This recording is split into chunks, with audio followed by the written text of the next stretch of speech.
Salut à tous les amis, c'est AZRT112. Aujourd'hui on se retrouve pour faire des configs de PC. Voilà, comme d'habitude, donc en fait je vais faire une config à 1000 euros. Voilà, donc en fait je me baladais sur Amazon, tout ça, et puis j'ai découvert Enfin, je me suis rendu compte qu'en un an les prix avaient tellement baissé que pour 1000 euros vous faites un monstre. Voilà, donc on va dire que je vite, comment dire, pris conscience du truc, quoi. Voilà, donc je vous propose qu'on commence tout de suite en commençant par le processeur. Donc je ne mettrai pas d'alternative Intel parce que comment dire qu'ils sont tellement chers que c'est pas intéressant.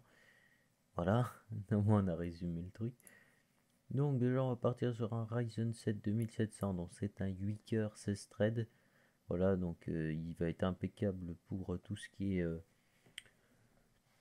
qui est applicatif, voilà, donc que ce soit streamer, faire du montage vidéo, il sera présent, voilà, d'ailleurs il va bien se montrer hein, dans le bazar, hein, il va faire le bonhomme, hein, clairement, vous allez bien sentir qu'il est puissant, excellent processeur, voilà, donc c'est la génération d'avant. Je crois qu'ils ont un petit peu de mal pour ceux qui veulent jouer à Battlefield, mais bon, je pense que c'est un peu de la chance ou pas de chance, quoi. Vous voyez ce que je veux dire? Donc voilà. Là, on a le. Bon, il y a de la famille en bas, donc ça gueule un peu, désolé. Du coup, donc ce processeur il va être nickel. Et puis en fait, avec la config à 1000 euros là, vous allez pouvoir jouer en 1440p sans aucun problème. Enfin, faudra peut-être pas mettre tout en ultra hein, quand je dis sans aucun problème. Mais en fait, l'avantage de jouer en 1440p plutôt qu'en 1080p, c'est que le processeur sera moins sollicité. Donc si vous voulez, j'expliquerai ça dans une autre vidéo, mais en gros, comme le processeur aura moins d'importance que la carte graphique. Du coup, l'écart entre un Intel et un AMD, si vous jouez en 1440p, il est vraiment dérisoire. Le ventirad est inclus avec et il y a déjà de la pâte thermique pré-impliquée dessus. Hein, voilà pour ceux qui souhaiteraient commander. Voilà. Donc après, en carte mère, donc B450, paf, comme ça. Donc alors celle que je peux vous conseiller comme B450, je peux vous conseiller la Aorus B450 Elite, voilà. Bon, faut excuser, j'ai le fil de mon micro qui fait un peu n'importe quoi. Voilà, je viens de le dérouler. Donc je vous conseille celle-là, la Aorus B450, comme ça elle est vraiment excellente. Puis si vous avez une carte graphique gigabit, comme ça elle sera assortie avec. Là, donc il y a pas mal de LED et tout. L'avantage c'est qu'il y a un dissipateur de chaleur pour le M.2. Et franchement, elle est très très belle, hein. Y a rien à dire, donc ouais, elle est très jolie. Donc voilà, il y a celle-là, ou alors, bon, j'ai mis celle-là au panier normalement. D'accord, ça a bugué, je crois. Je crois que ça a bugué. Ah, Mouyuma, il a complètement bugué. 2.0. Ah non, c'est bon, hein, lié. Alors, pourquoi tu me saoules là? Bref, B450. B450, N4. Bon, faut m'excuser, je suis pas très organisé. Donc, il y avait la Horus là, voilà, que je peux vous conseiller. Il y a la ASRock qui est ultra ultra belle, même si on choisit pas forcément une carte mère parce qu'elle est belle. Mais là, en plus, vous aurez le port optique sur celle-là. Sur la ASRock, vous avez le port optique. Donc, j'essaierai de mettre le lien en description. Et du coup, bah, si vous voulez mettre un home cinéma sur votre PC, bah, vous pourrez. Avec un USB-C, il y a pas mal de ports USB 3.0. Il y a même un display port dessus. Et les ports pour mettre les vieux claviers, je sais plus comment ça s'appelle, j'ai perdu le nom. Voilà, donc après il y a celle-là aussi que je peux vous conseiller. Et puis pour ceux qui aiment mieux MSI, il y a la Tomahawk B450, voilà, qui est plutôt jolie aussi. Bon, le truc qu'elle a en moins avec la Horus, c'est qu'elle a pas elle a pas de, comment ça s'appelle, de dissipateur de chaleur pour le M.2. Et si vous avez un M.2, en général ça chauffe pas mal. Moi j'ai vu ça quand j'ai acheté le mien. Il s'est mis à chauffer pas mal. Du coup voilà. Donc voilà, c'est à peu près ces cartes mères que je vous conseille. Après, pour une config à 1000 euros, donc maintenant c'est 16 Go de RAM, hein, on va dire la norme. Voilà, c'est 16 Go de RAM. Donc après, je vous conseille un petit kit de RAM qu'il faudra surveiller pas mal de fois. C'est celui-là. Celui-là, il descend souvent à 56 euros. Bon, par contre, la livraison, c'est pas trop quand ça arrive. En général, ça met à peu près un mois. Mais 56 euros 16 Go de RAM. Je peux vous dire un truc, c'est que je le vois pas tous les jours. Ok, donc voilà. C'est vraiment excellent. Excellent, excellent. Du coup, hop. Voilà, donc on prend celle-là. Elles sont en 2666 si mon souvenir est bon. Voilà, donc elles sont en 2666. Et du coup, comme les Ryzen gèrent bien les grosses fréquences, elles devraient très très bien s'en sortir avec le Ryzen. Voilà. Et en plus, si vous faites du montage vidéo et du stream, il sera encore plus content. Voilà, donc après, elles n'ont pas de LED ni rien, pour ceux qui se demandent. Elles ont des caractéristiques de beauté particulière. Donc non, il y a même une petite vidéo, celui qui veut. Donc voilà. Et après, du coup, après la RAM, on va passer sur la carte graphique. Donc là, je vous conseille une RTX 2060. Voilà, donc pour 1000 euros, je vous conseille une 2060 Super. Je crois que c'était ça. De toute façon, au pire, j'arrangerai tout ça. Tac. Donc c'était celle-là, la Gigabit, elle est très très belle. Un niveau de puissance très proche d'une 2070. Ça consomme pas trop encore, ça va. On va dire que c'est assez raisonnable. Donc ouais. Voilà, du coup là on a tout ça. Et là, il va nous manquer le stockage et le boîtier ainsi que l'alimentation. Donc en alimentation, je vous conseille une 550 watts. Enfin, on va dire 650 pour ceux qui craignent. Pour ceux qui ont peur que ça passe pas bien. Donc il y a celle-là qui est pas mal et qui s'allume, qui s'éclaire et tout sur le côté. C'est trop cool. Donc voilà, désolé si je me suis évadé un petit moment. C'était parce que voilà, il y a quelqu'un qui m'appelait. Voilà, du coup, je disais en alimentation. Donc en gros, le top ce serait une 650 watts. Comme ça vous permet d'évoluer toutes les années à peu près. Donc une 650 watts semi-modulaire et celle-là, elle s'éclaire même sur le côté. Alors, je l'ai jamais acheté, donc je sais pas du tout si vous pouvez gérer l'éclairage vous ou pas. Mais je pense que oui, vous pouvez régler l'éclairage. Voilà, donc 650 watts pour 54 euros, c'est nickel. Voilà, donc on a notre petite alimentation. Puis l'avantage, c'est que vu qu'elle est semi-modulaire, elle va être très pratique pour faire le câblage. Et là, bah, vous me remercierez, vous direz merci à Certes, parce que grâce à toi, bah, le câblage il était hyper facile et tout, ouais, c'était nickel. Ouais, vous n'êtes pas obligé de dire ça, mais moi ça m'arrangerait. Non, je rigole. Et du coup, HDD. Après, du coup, alors là j'ai deux options. C'est où vous mettez un 500 Go en SSD. Voilà, donc un SSD de 500 Go, il y en a pour 60 euros à peu près. Des fois, vous en trouvez dans les 50, voilà, 53 euros.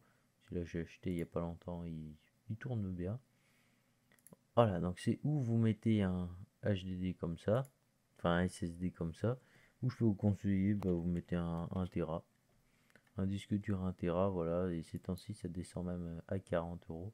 Donc si vous voulez gagner un peu plus de sous pour le boîtier ou pour acheter un ventirad éventuellement, vous pouvez mettre ça. Donc après vous pouvez mettre les deux, mais ça fait plus assez d'argent pour un boîtier. Donc moi ce que je conseillerais ce serait de garder le SSD si vous n'avez pas beaucoup de jeux. Voilà, mais voilà, donc l'alternative peut être plutôt pas mal. Et du coup, en boîtier, j'ai aucune idée de qu'est-ce que je vais vous mettre. On va faire boîtier PC, puis voilà. Parce que moi, Amazon, je parcours pas souvent. Alors, il y a les Aerocool qui sont vraiment sympathiques. Voilà, mais bon, on va mettre celui que je prends d'habitude. Oh, le Sahara, il est beau, P35 là. Bref, nous, on va d'habitude. C'est un Cooler Master. Cooler Master MB511 en noir. En général, on le prend. Voilà, donc c'est celui-là qu'on prend d'habitude. Donc on garde celui-là. L'avant est tout en mèche et du coup, c'est nickel. Du coup, pour 975 euros, ici, vous avez un monstre. Clairement, vous avez un truc qui envoie bien. Et quelque chose que je peux aussi vous conseiller. Ventirad. Non, c'est un Deepcool Gamax. Deepcool Gamax. Parce que les Ryzen 7, ils chauffent quand même pas mal. Donc là, il a augmenté, donc c'est pas intéressant. L'autre fois, il était pas cher. C'est où ça? Ah, je suis deg, il était pas cher l'autre fois. On s'est fait enfiler. Non, bref, Ventirad, voilà. On va voir ce qu'il propose un peu dans une vingtaine ou d'euros à peu près. Voilà, donc ça c'est juste histoire que ce soit un peu plus silencieux et un peu mieux refroidi. Donc c'est une tour, hein, c'est une bicoyette en tour.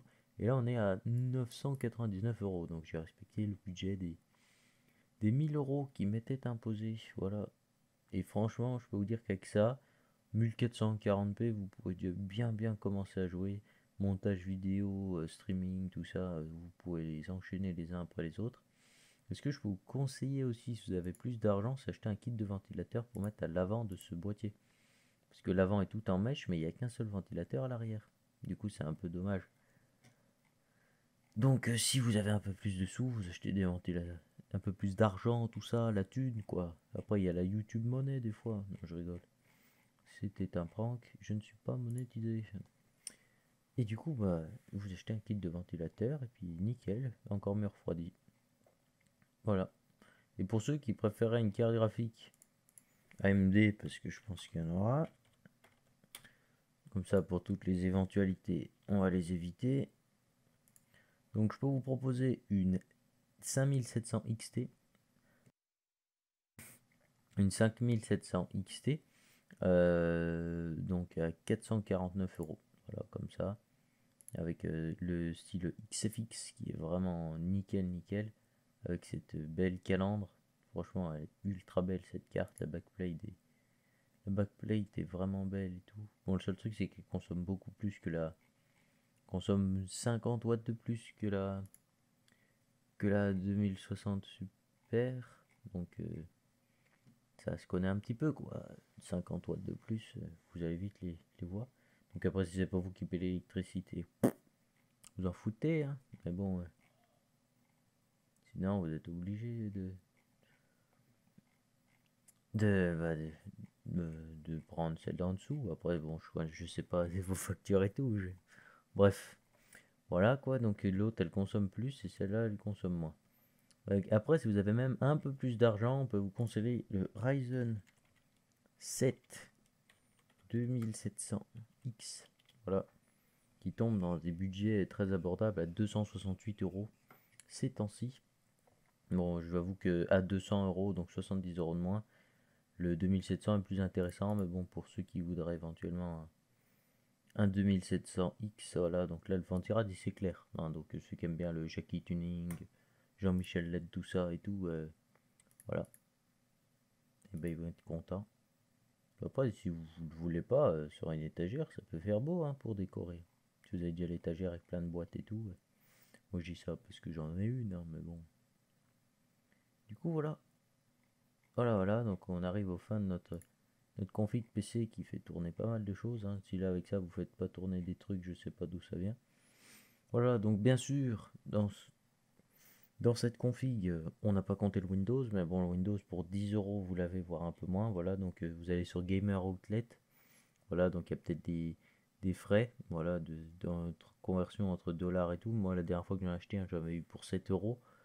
7 euros le Windows, donc ça va. Par contre, vous achetez la clé, après, faut faire une clé USB sur le site à Microsoft. Mais bon, un jour, je ferai peut-être une vidéo, mais je sais pas trop. Et sinon, bah là, ça compte pas le montage non plus. Donc, pour ceux qui montent des PC. Là, pour ceux qui ne veulent pas monter leur PC, si vous voulez, je suis là. Hein, voilà. Donc, voilà, ceux qui habitent pas loin, je peux le faire. Voilà. Puis comme ça fait une petite vidéo, tout ça. Non, je rigole. Hein. Et puis sinon, bah, il y a des vidéos pour apprendre à monter son PC très facilement sur internet. Voilà. Donc je conseille pas spécialement de youtubeurs parce que moi je regarde pas trop ces vidéos, mais voilà. Je compte sur vous pour vous débrouiller. Voilà. Donc si ça vous a plu la petite config, les petits likes, voilà. Donc je mettrai la liste des pièces dans les commentaires. Voilà, avec les petites alternatives, tout ça. Et puis bah voilà, petit commentaire, petit like. Voilà, merci pour les plus de 500 vues sur la vidéo du YTP, ça fait plaisir. Et la config de Arc qui a dépassé les 200 vues, donc c'est plutôt cool. Voilà, merci bien. Et puis bah sur ce, je vous dis salut à tous.